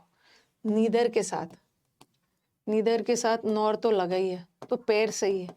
लेकिन नीदर नॉर वाला सेंटेंस, नीदर नॉर वाला सेंटेंस इन्वर्जन भी तो लेता है, ठीक है। सब्जेक्ट के बाद वर्ब आ रहा है, तो ये गलत है ना। अगर वाक्य हमारा नीदर से स्टार्ट हो तो नीदर वाला स्टार्ट इन्वर्जन लेता है, तो यहाँ पे डिड ही होगा, डिड ही एग्जाम में। हाँ, अब आप बोलोगे कि मैम क्यों इन्वर्जन लिया?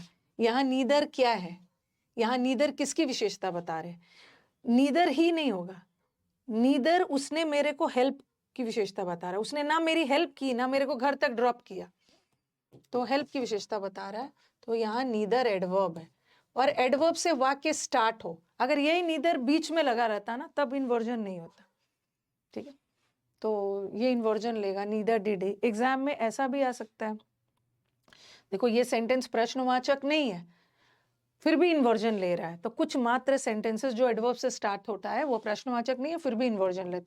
हो सकता है ऐसा भी डाल देते हैं, neither, neither did he help me और ड्रॉप्ड मी होम, ऐसा एरर भी डाल सकते हैं।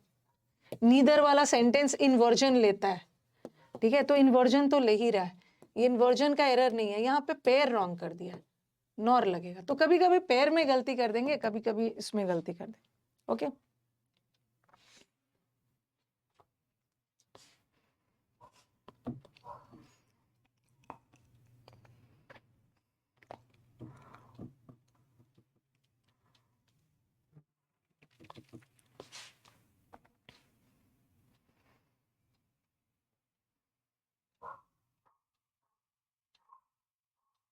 नीदर, कभी कभी आपका इन्वर्जन वाला हिस्सा में एरर नहीं रहेगा, पेयर रॉन्ग दे देंगे, और कभी कभी पेयर सही रहेगा और ये रॉन्ग हो जाएगा, ठीक है।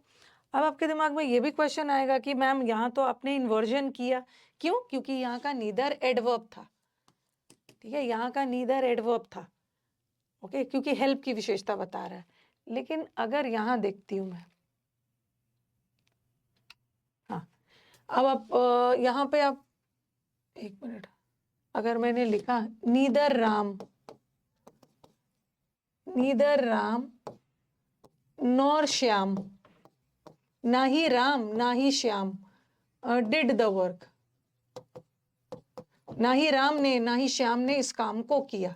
तो आप बोलोगे कि मैम यहाँ तो आपने वो लगाया था ना, neither, neither did he help me nor dropped me home. आपके दिमाग में ये सब क्वेश्चंस आ सकता है, नॉट ड्रॉप्ड मी होम। और ऐसे भी थोड़ा सा दिमाग लगाओ ना, हम इन्वर्जन तो तभी करेंगे ना, इन्वर्जन तो तभी करेंगे जब हमारे पास नीदर के साथ, इन्वर्जन तभी करेंगे जब हमारे पास वर्ब हो। यहाँ तो कोई वर्ब नहीं है, हम इन्वर्जन कहाँ से करेंगे? बट यहाँ पे तो वर्ब था ना, तो मैंने इन्वर्जन कर दिया। जब वर्ब, इन्वर्जन करने के लिए वर्ब चाहिए ना, बट यहाँ तो हमारे पास वर्ब था ही नहीं, ठीक है।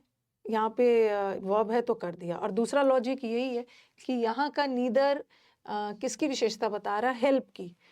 हेल्प वर्ब है और वर्ब की विशेषता बताने वाले वर्ड्स एडवर्ब होते हैं, और जब भी वाक्य एडवर्ब से शुरू हो तो वो अपने साथ इन्वर्जन लेगा। बट यहाँ तो राम और श्याम की विशेषता बता रहा है, तो यहाँ का नीदर एडवर्ब थोड़ी है। क्या है यहाँ का नीदर? वेरी गुड हिमांशु, यहाँ का नीदर एडजेक्टिव है। यहाँ नीदर तो हेल्प की विशेषता बता रहा है, यहाँ नीदर ना ही राम ना ही, यहाँ ये नाउन है और नाउन की विशेषता बताने वाले वर्ड्स एडजेक्टिव है, तो यहाँ का नीदर एडजेक्टिव है। एडजेक्टिव से वाक्य शुरू होगा तो इन्वर्जन थोड़ी होगा, और वैसे भी इन्वर्जन करने के लिए वर्ब चाहिए, तो यहाँ पे तो वर्ब है नहीं। बट यहाँ का नीदर एडवर्ब है, एडवर्ब से स्टार्ट होगा, इन्वर्जन भी होगा, वर्ब भी है। ओके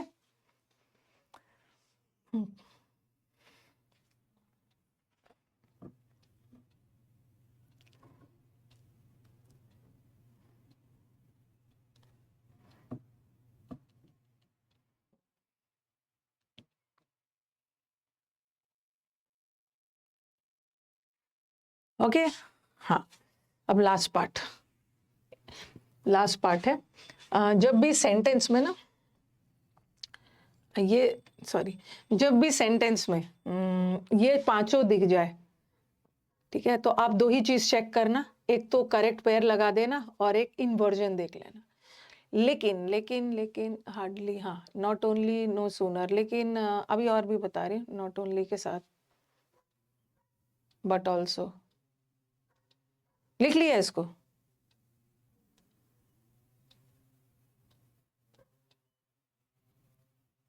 तो पांचों मतलब इन पांचों के साथ ये दोनों का एरर देखना। लेकिन अगर वाक्य में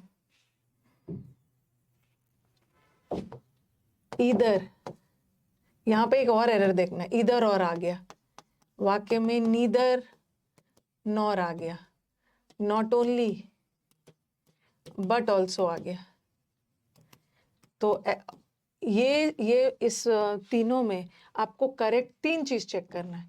दो चीज तो मैंने बता ही दिया, एक तो करेक्ट पेयर देख लेना, तीनों का एरर नहीं आएगा, तीनों में से कोई एक ही का एरर आएगा, करेक्ट पेयर लगना चाहिए। दूसरा, ऐसे वाले में इन्वर्जन चाहिए क्योंकि एडवर्ब से शुरू हो। और तीसरा, पैरेललिज्म, जो कि मैं अभी पढ़ाऊंगी। पैरेललिज्म का मतलब होता है समांतर। अब आप बोलोगे कि मैम पैरेललिज्म क्या होता है? ये पैरेललिज्म लास्ट तक आपका पीछा नहीं छोड़ेगा। कंजंक्शन में भी पढ़ाऊंगी, वर्ब में भी पढ़ाऊंगी, एडजेक्टिव में भी पढ़ाऊंगी, प्रोनाउन में भी पढ़ेंगे, एडवर्ब में भी पढ़ेंगे। अभी ये पढ़ेंगे पैरेललिज्म क्या होता है। लेकिन ये वाले सेंटेंस में ना, हार्डली स्कार्सली में पैरेललिज्म का एरर नहीं आता। जब भी हार्डली स्कार्सली आ गया, जब भी नो सूनर आ गया, ठीक है, जब भी नो सूनर आ गया, हार्डली स्कार्सली आ गया, तो यहाँ पे दो ही एरर चेक करना। देख लेना, हार्डली स्कार्सली के साथ वो दैन लगा के दे देंगे, हार्डली स्कार्सली के साथ व्हेन लगता है, ठीक है, व्हेन लगता है, और नो सूनर के साथ दैन लगता है। करेक्ट पेयर चेक कर लेना और इन्वर्जन कर लेना। तो हार्डली स्कार्सली और नो सूनर में बस दो ही एरर, करेक्ट पेयर और इन्वर्जन। इसमें पैरेललिज्म का एरर नहीं आता, बट ये तीनों में एक और नया एरर आ सकता है, दैट इज पैरेललिज्म। तो ये दोनों तो पढ़ लिया, अब चलो इसको करते हैं, इसको करके फिर हमारा कंजंक्शन खत्म है। अगर सेंटेंस में नॉट ओनली बीच में आ गया ना इरशाद, तब वहां इन्वर्जन नहीं होगा। अभी आपको सेंटेंसेस मिलेंगे, आप इसको कॉपी करो।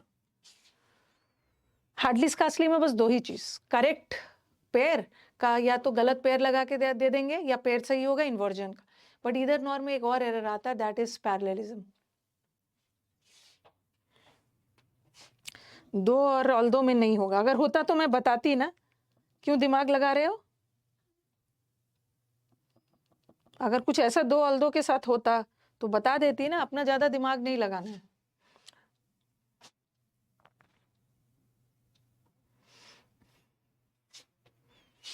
एक चीज नोट और कर लेना, नो सूनर का मतलब भी होता है जैसे ही, बट हम नो सूनर के साथ हम दैन लगाते हैं। ये point to be noted, no sooner के साथ दैन लगाते हैं, बट एक वर्ड होता है नो सूनर के साथ दैन भी लगाते हैं, और नो सूनर वाक्य के शुरू में यूज हो तो इन्वर्जन भी होता है। बस याद रखना कि नो सूनर इन्वर्जन तब लेगा जब वाक्य के शुरुआत में होगा। उसी तरह एक वर्ड आता है as soon as. As soon as का वही मतलब होता है जो नो सूनर का होता है। एज के बीच में कंपेरेटिव डिग्री नहीं होता। आप बोलोगे मैम एज सूनर एज लगा दे, नहीं, एज के बीच में कंपेरेटिव नहीं, पॉजिटिव होता है। ठीक है, एज सून एज भी का मतलब भी वही होता है, लेकिन एज सून एज के साथ दैन मत लगाना। नो सूनर और इन्वर्जन भी नहीं लेगा। ठीक है, दोनों का मतलब सेम है, लेकिन एज सून एज इन्वर्जन नहीं लेता और दैन भी नहीं लेता है। ये जो दैन जोड़े में यूज होता है नो सूनर के साथ यूज होता है, क्योंकि ये कंपेरेटिव डिग्री है, दैन होगा पर यहाँ पे नहीं होगा, इन्वर्जन भी नहीं होगा। से लिखा मैंने as soon as he entered, as soon as he entered the room, comma लगा दो, it began to rain, ज्यों ही वो रूम में घुसा तब तक बारिश शुरू हो गई। तो as soon as के साथ दैन मत लगाइएगा, बस कॉमा लग गया है। और दूसरा as soon as इन्वर्जन भी नहीं लेता है, स्टार्टिंग में लगा है, सब्जेक्ट के बाद वर्ब आ रहा है, मतलब इन्वर्जन नहीं ले। लेकिन यही सेंटेंस को अगर मैं ऐसा लिखती, no sooner did he, did के साथ कभी कभी ऐसा भी एरर आ जाता है, ऐसा लगा देंगे, no sooner did he entered. इसको मैं वर्ब में पढ़ाऊंगी कि डिड अपने आप में पास्ट टेंस है, फिर से पास्ट टेंस मत लगाना, एंटर लगाना। No sooner did he enter the room then it began to rain. दोनों का हिंदी ट्रांसलेशन सेम है, ज्यों ही रूम में घुसा। तो एज सून एज वाला सेंटेंस कॉमा ले सकता है, दैन नहीं लेगा, बट नो सूनर के साथ, नो सूनर के साथ एक तो दैन भी लेगा और नो सूनर अपने साथ इन्वर्जन भी लेता है, इन्वर्जन भी लेता है। ठीक है,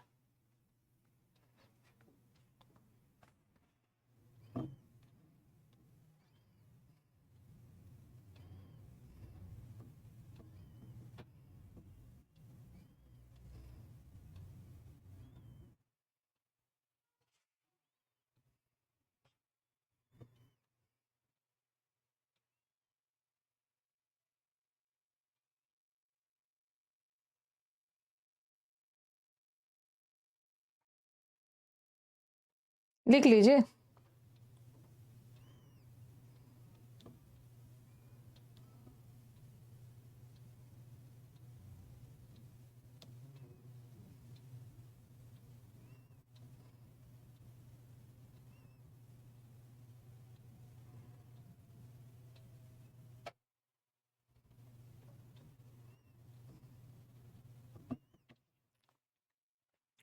ओके, और एक चीज जो आपको कंफ्यूज ना करे, जैसे मैंने आपको बताया ना कि ऑल्दो के साथ हम येट लगाते हैं, बट कभी कभी येट ना लगा के कॉमा भी लगा देते हैं। उसी तरह कभी कभी ऐसा भी आ जाएगा, no sooner did he enter, no sooner did he enter the room it began to rain. हर तरह से आपको तैयारी करके जाना है। अब आप बोलोगे कि मैम, जैसे मैंने आपको बताया था ना कि ऑल्दो और दो के साथ येट आता है, बट कभी कभी येट नहीं भी आता है, येट के जगह कॉमा भी आ सकता है।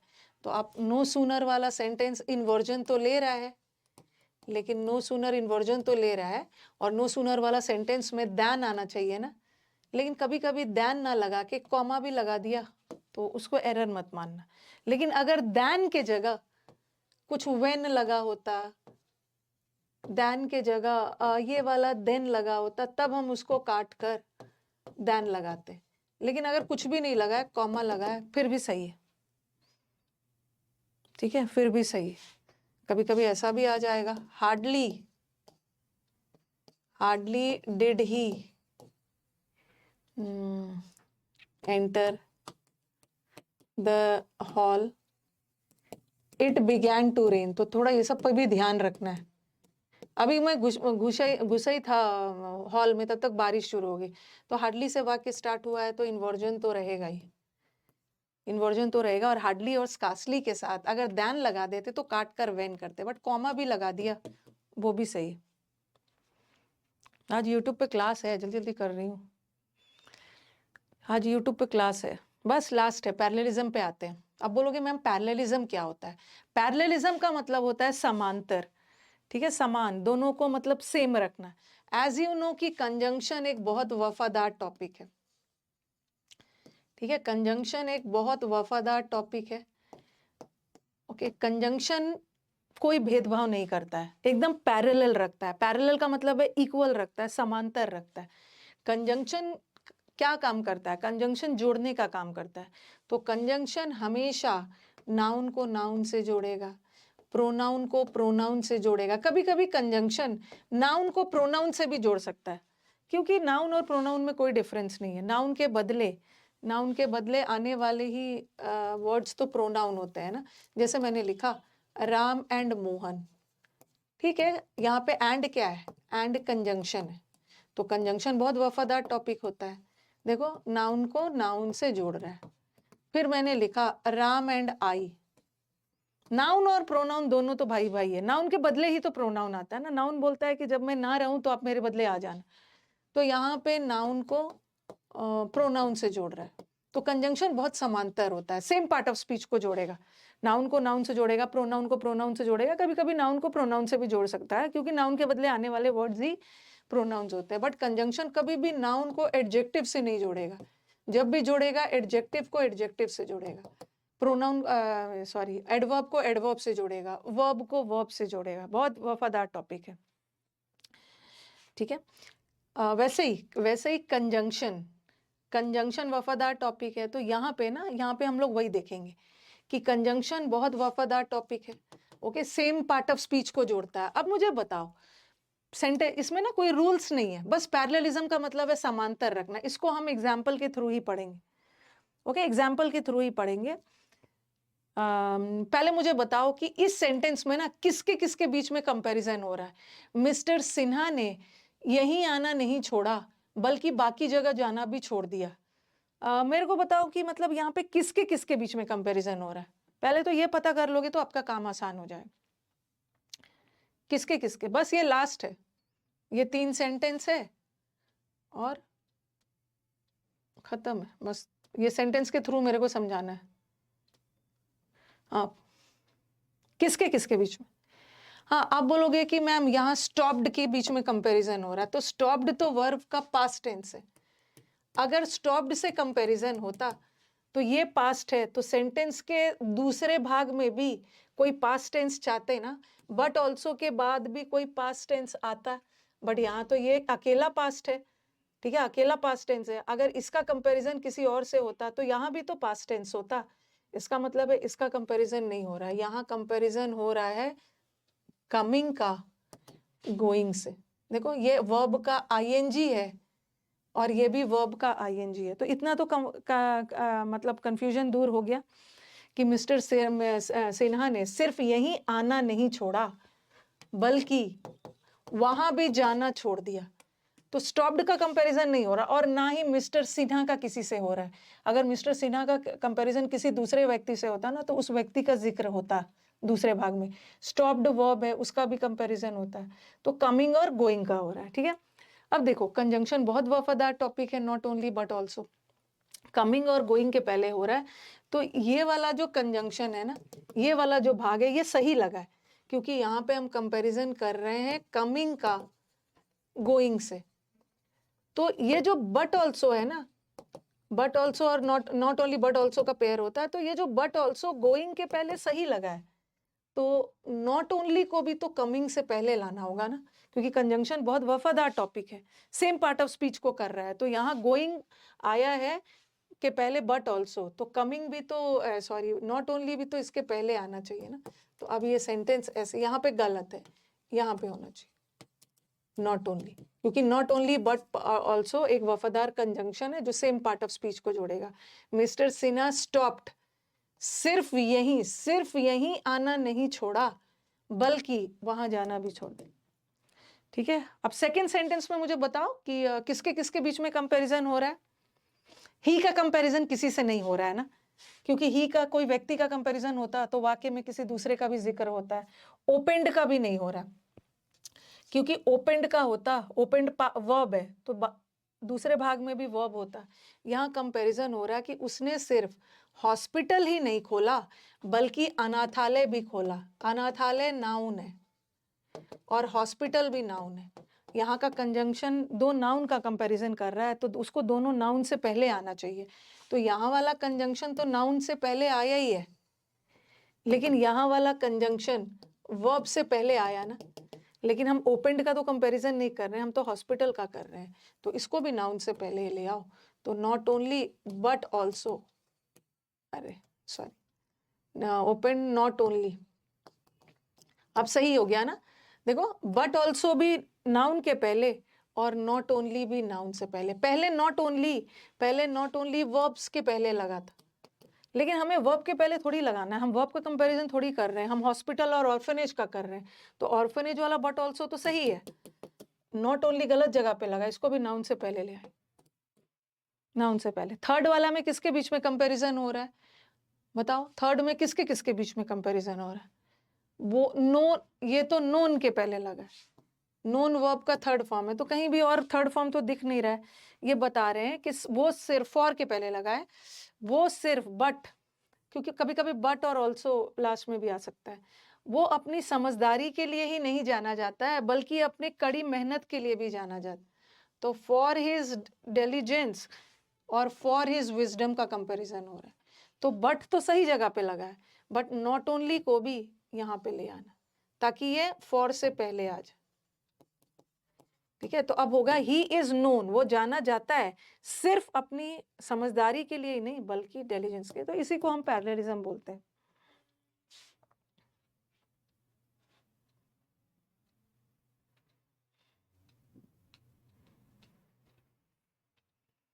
ओके, फॉर के पहले लगा है, फॉर एक प्रेपोजिशन है और ये फॉर के पहले बट और नॉट ओनली भी इसके पहले।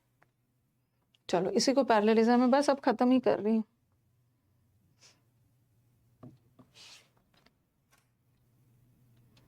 बेरली के साथ भी व्हेन भी आ सकता है, बिफोर भी लगा देते हैं, हार्डली स्कार्सली बेरली। नेक्स्ट वाला में बताना, ही नॉट ओनली बिलीव्स। अब बताओ किसके किसके बीच में कंपैरिजन हो रहा है?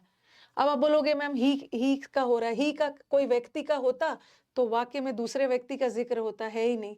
बिलीव्स वर्ब है, अगर दो वर्ब का कंपैरिजन होता तो एक वर्ब तो यहाँ है, वाक्य के दूसरे पार्ट में कोई वर्ब वगैरह दिख नहीं रहा है, तो इसका भी नहीं हो रहा है। कंपैरिजन हो रहा है ना, सिर्फ वो कड़ी मेहनत में ही नहीं भरोसा करता है बल्कि ईमानदारी पे भी भरोसा करता है। तो यहाँ पे कंपैरिजन हार्ड वर्क और ऑनेस्टी का हो रहा है। तो यहाँ जो बट ऑल्सो वाला कंजंक्शन है ये तो नाउन के पहले आया है, ऑनेस्टी के पहले। बट ऑल्सो वाला तो नॉट ओनली वाले को भी तो नाउन से पहले चाहिए ना, बट यहाँ तो नॉट ओनली वर्ब से पहले है, तो यहाँ पे ले आओ। अब ये नॉट ओनली सही हो गया ना, हार्ड वर्क से पहले आ गया, ए में एरर है। ही बिलीव्स, वो भरोसा करता है सिर्फ मेहनत में ही नहीं बल्कि ईमानदारी में। नेक्स्ट देखो, अब ये सेंटेंस, हाँ अब ये सेंटेंस थोड़ा सा अलग है, बताओ क्या है? नन ऑफ द डिप्लोमेट्स, कहाँ पे कंजंक्शन है? ये वाला देखो, यहाँ पे ये वाला नन ना प्रोनाउन है, क्योंकि ये क्या है? प्रेपोजिशन है, प्रेपोजिशन के पहले सब्जेक्ट आता है। ठीक है, अब यहाँ पे ये कंजंक्शन है ईदर के साथ, और तो लगा है, और इधर वाला और सेंटेंस भी इन्वर्जन लेता है, इन्वर्जन नहीं पैरेललिज्म होता है। इसमें किसके किसके बीच में कंपैरिजन हो रहा है? किसके किसके बीच में? बस अब लास्ट है।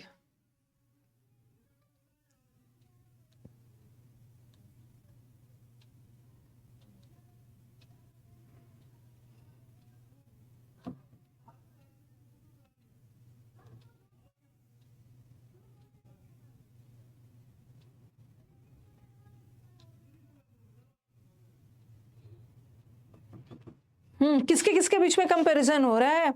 कॉम्प्रीहेंड और प्रॉब्लम के बीच में नहीं हो रहा है। अरे कॉम्प्रीहेंड का मतलब है समझना, ये वर्ब है, और सॉल्व करना भी वर्ब है। ठीक है, प्रॉब्लम तो नाउन है और कॉम्प्रीहेंड तो प्रॉब्लम तो नाउन है, और कॉम्प्रीहेंड तो वर्ब है ना, नाउन वर्ब में थोड़ी कंपैरिजन हो रहा है। टू सॉल्व, हाँ नहीं नहीं, वहां पे टू लगाने की जरूरत नहीं है, टू को कॉमन ले लिया।